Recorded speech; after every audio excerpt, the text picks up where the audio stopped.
ciao a tutti, sono Davide Rossato di Spirotech e ho fatto questo breve video per raccontarvi la mia esperienza con il progetto PID a cui ho partecipato nel 2019 appena aperta la società.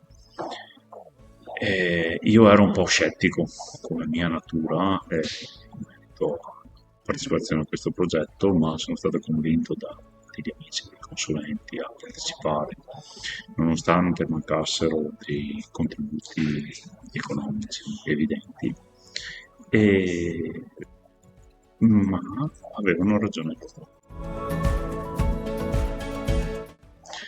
Perché? Perché ho partecipato a una serie di formazioni che mi sono servite tantissimo, ho avuto delle consulenze, dei training, dei mentori veramente interessanti e soprattutto mi hanno introdotto a una rete di rapporti con altre aziende che continua tuttora.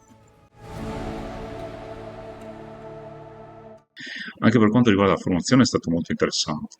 Considerate che su alcuni temi io avrei potuto essere anche docente, ma eh, ho deciso di seguirli comunque perché, primo, non si finisce mai di imparare. Secondo, ho sentito come anche la mia materia viene declinata da dei colleghi e in più, appunto, sono riuscito a seguire, a avere altre idee su aspetti che io trascuravo, a cui non avevo mai pensato.